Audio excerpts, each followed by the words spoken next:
Sir आपकी journey के बारे में बताइए, कब ये सब शुरू हुआ? कब से आप इस जर्नी प्रोफ़ेशन में तो आए? शुरू हो गई थी बचपन में ही, क्योंकि हमारे फादर का किराना का शॉप था। ठीक है। तो किराना शॉप भी बिल्कुल गाँव में, जिस गाँव में सिर्फ 1200-1300 घर थे, ज़्यादा बड़ा गाँव नहीं था। और उस गाँव में वो किराना की शॉप थी। और मेरे फादर को इंटरेस्ट था, दादाजी से चले आ रहे थे, इंटरेस्ट था कि गाँव में जब कोई चोट-वोट लगती, किसी को बुखार होता, कुछ गिलोय दे दो, ये चीज़ दे दो, तो फादर थोड़ी जड़ी-बूटियाँ रखते थे। तो मुझे भी लगा। एक दिन ऐसा हुआ कि मेरे फादर ने किसी पेशेंट को दवा बना के दी। उन्होंने बनाई, वो यहाँ पे ना उसके छाला हो गया जी। ठीक है। उन्होंने एक क्रीम बनाई, उन्होंने उसके लगा दी यहाँ। वो पेशेंट इतना चिल्लाया, तड़फा, रोया, मतलब इतनी लड़ी वो क्रीम। लेकिन वो 3 दिन के बाद आके मेरे फादर के चरणों को हाथ लगा रहा था, कहते जी मेरी जन्म जन्मांतर की ये ख़ारिश थी, वो रुक गई, ठीक हो गई। तो वो चमत्कार जब मैंने देखा, मेरे अंदर उसी बचपन में ही कीड़ा जाग गया था कि ये काम करेंगे, ये बढ़िया काम है। वो बिज़नेस लोग, मॉडल आ गया आपके हाँ, कि दिमाग वो में? लोग रोते भी हैं, रोते भी, चिल्लाते भी और पैर भी पकड़ते हैं, ये अच्छा काम है। तो मतलब वो दिमाग में आ गया। जी। तो वो चलते-चलते ना जी, फिर मैंने जैसे छुट्टियाँ होती थी, अब मैट्रिक के पेपर दे दिए, 8वीं के दे दिए, बीच में 2-3 महीने छुट्टियाँ नहीं होती थी जी, जी, जी। कि बोर्ड के पेपर हो गए, अब छुट्टियाँ। तो मैं मेडिकल स्टोर पे बैठने लग गया जाके, किसी ने, मामा जी का स्टोर था, वहाँ बैठते, वहाँ भी लगा कि हर कोई आता है, बड़ी इज़्ज़त करता है, ये काम अच्छा है।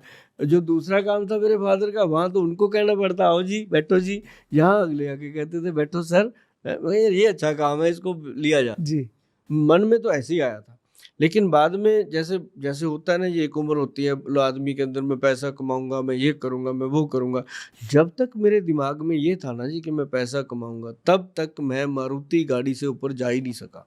मेरी उम्र तब तक जाके 37-38 ईयर हो चुकी थी। तब तक मैंने इतनी स्ट्रगल करी, वैद्यों के पास बैठना, उनके घुटने दबाने, उनकी दवाइयाँ रगड़नी, इतना कुछ सीखा मैंने उनसे। फिर मैं जाकर के नाड़ी वैद्य बना। तो उसके बाद जब जब मैंने छोड़ दिया ये सब कि पैसा-वूसा यार कुछ नहीं है, लोगों की सेवा करो। तो मैंने फिर एक गुरुद्वारे में डेरा डाला जी। अंब साहब गुरुद्वारा है अपने चंडीगढ़ में, मोहाली में। तो मैं वहाँ 3 साल सर मैं जोड़ा घर में बैठा। मैंने अपने अंदर की पूरी वो जो थी ना लालच वाली चीज़ें, वो वहाँ पे वॉश करी। लोगों के जोड़े साफ करता था और नुस्खे बताता था।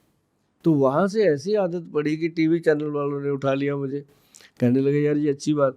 तो वो करते-करते लोगों को जब नुस्खे बताने हम लगे, तो आप रौनक जी यकीन मानिए कि मेरे इर्द-गिर्द अब इतनी रौनक रहती है, इतनी रौनक रहती है कि 200-250 पेशेंट डेली का हम देखते हैं। और 3-3 महीने की हमारी वेटिंग होती है। हमें शर्म आती है कई बार लोगों को बताते कि हमें मिलने में 3 महीने लगते हैं। जो आज फीस जमा कर देता है ना, मान लो जनवरी में, उसको मार्च की डेट मिलती है। तो मतलब ये एक, मतलब मेरे लिए गर्व की बात भी है।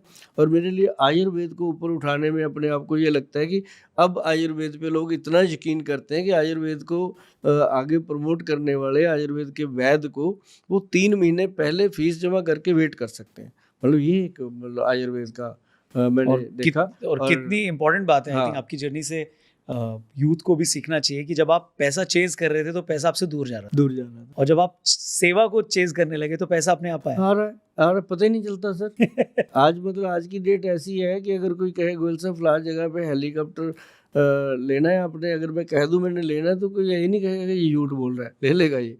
मतलब आज भगवान ने ऐसी लीला बना दी है। मतलब जब आप अपना सोचते हैं तो आप ही सिर्फ अपने लिए कर रहे हैं, जब आप दूसरों का सोचते हैं तो वो आपके लिए कर रहा होता एक चमत्कार की बात बताता हूँ जी। मैंने ना पंजाब में आउटलेट बनाने शुरू ठीक है। किए।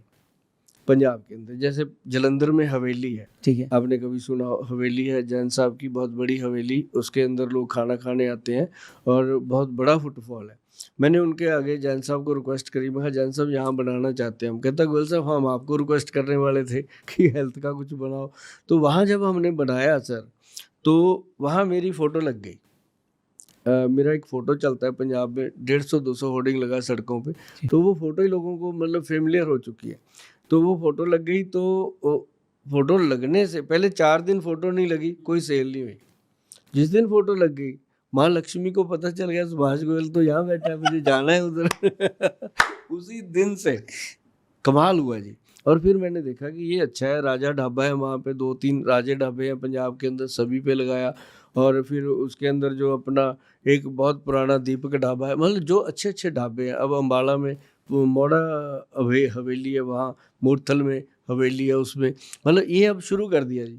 तो मैंने अपनी फ़ोटो का देखा कि जिस दिन जहाँ फ़ोटो लगती है लोग वहाँ आ जाते हैं, और उसकी लाश जो है फिर हमें रखनी होती है कि ऐसा ना हो कि किसी के साथ 1% भी कुछ गलत हो जाए।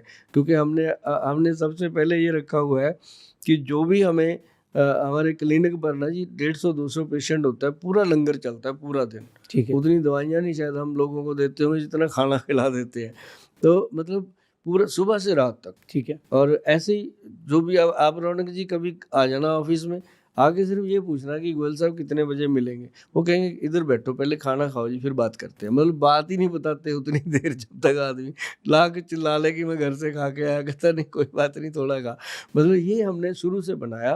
तो ये मतलब चीज़ थी कि जब हम किसी को देते हैं ना जी, जी। अभी कहीं भी चला जाऊँ मैं क्राउड एरिया में, लोग मिलते हैं और नॉर्मली तो मिलना मुश्किल हो जाता है, क्राउड में लोग मिलते हैं मुझे। तो वहाँ मुझे बताते हैं कि गोयल साहब हमने आपका वो जीरा अजवाइन सौंफ वाला नुस्खा किया, हमारा वज़न भी कम हुआ, हम एक्टिव रहने लगे, कइयों ने बताया हमारी कब्ज़ ठीक हो गई। तो ऐसी चीज़ें बहुत। थैंक यू सर अपनी जर्नी शेयर करने के लिए, बहुत ही इंस्पायरिंग थी। और जो सेवा वाला भाव था, आई थिंक वो अगर हर व्यक्ति में आए तो माँ लक्ष्मी की कृपा सब पे बरसेगी, अपने आप आती है जी, अपने आप आती है। Very important.